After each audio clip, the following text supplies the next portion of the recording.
A continuación veremos los principales síndromes cerebrales que se dan en cada lóbulo. Podemos ver que en el lóbulo temporal se da el trastorno de la memoria, trastorno de la percepción visual, trastorno de la percepción auditiva, trastorno del olfato, lenguaje, afecto, motivación y personalidad. En el caso del trastorno de la memoria podemos encontrar el paciente HM. Este paciente mostró que las lesiones temporales mediales bilaterales que lesionan el hipocampo y la amígdala causan un déficit en la memoria episódica. Mientras que en el trastorno de la percepción auditiva podemos distinguir tres tipos de agnosias auditivas en cuanto a la información auditiva no identificada. Primero, tenemos la sordera verbal pura o agnosia auditiva verbal, que se caracteriza por un trastorno severo en la percepción y comprensión del habla, desde las palabras airadas a cualquier tipo de lenguaje emitido oralmente. Luego tenemos la agnosia auditiva no verbal o de los sonidos. En él, los pacientes sí pueden identificar el lenguaje, pero hay una incapacidad para identificar los sonidos no verbales significantes como las campanas. Por último, tenemos la musia, en la cual hay una incapacidad para apreciar o producir música. Por otro lado, tenemos la afasia de Wernicke, que se caracteriza por un lenguaje fluente, bien articulado pero confuso, sin significado, con múltiples parafasias fonémicas. Esto se observa tanto oralmente como escrito. Por último, tenemos el trastorno de personalidad conocido como el síndrome Hastauth-Heswind.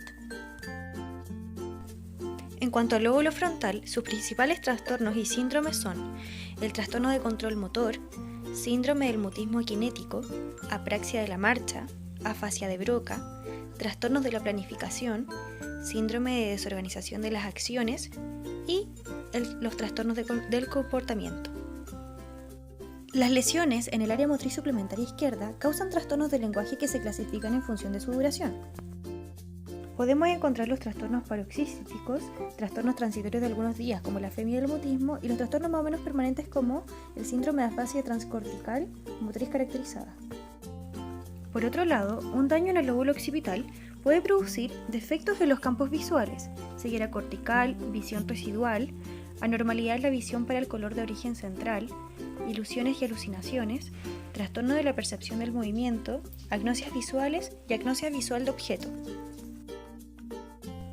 En el primero podemos encontrar las hemianopsias homónimas, mientras que en la ceguera cortical podemos presentar el síndrome de Anton, donde los pacientes no están conscientes de su déficit e incluso confabulan acerca de lo que ven. En la visión residual encontramos el síndrome de Anton inverso. En este, los pacientes logran adivinar los resultados superiores al azar, como además la dirección del movimiento, color y forma de los objetos. Por otro lado, tenemos la dicromatopsia y la acromatopsia. En ambas, el paciente tiene problemas para percibir los colores. En cuanto a las ilusiones, estas consisten en una transformación de un estímulo visual externo y no siempre es patológico, mientras que las alucinaciones, los pacientes ven imágenes no existentes en el mundo externo. Además, encontramos un síndrome llamado akinetopsia. Su déficit es específico para los movimientos. Se presentan dificultades como por ejemplo cruzar la calle, poner líquidos en un vaso, pues los pacientes no se pueden percibir cuándo está lleno el vaso o cuándo no. En agnosias visuales encontramos la prosopagnosia, que es un trastorno donde los pacientes tienen dificultad para reconocer caras de personas, incluso muy familiares. Estas pueden ser reconocidas por la voz, por los movimientos, los gestos, cicatrices o características específicas del cuerpo. Sin embargo, el rostro no es reconocido por el paciente. En cuanto a la agnosia visual de objeto, esta es la dificultad para identificar objetos, y se divide en dos, aperceptivas y asociativas. En cuanto a la agnosia asociativa, esta es una falla de la asociación entre el objeto y la memoria de ese objeto. En cuanto a la agnosia aperceptiva, el paciente no reconoce los objetos, por tanto es incapaz de agrupar ni dibujar algo. Los trastornos que se pueden dar en el lóbulo parietal son la autotopoagnosia, la agnosia digital, la desorientación derecha-izquierda, los trastornos del lenguaje y del cálculo y desórdenes de la atención visual. Dentro de los trastornos del lenguaje y del cálculo podemos encontrar la alexia, el cual es un déficit de la escritura y del cálculo y una afasia de tipo fluente, con trastorno de la comprensión. La alexia con agrafía puede coexistir con otros síntomas del síndrome de Gerstmann. Por otro lado, podemos ver la agrafía, que consiste en un trastorno adquirido de la escritura. Y por último, el cálculo, donde hay una incapacidad para ordenar los números en el espacio.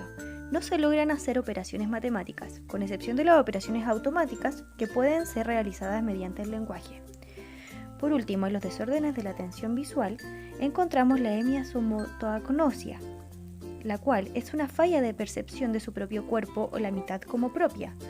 Tenemos lo que se llama la mano extranjera, porque ignora y desprecia una parte del cuerpo. Además, está la heminegligencia,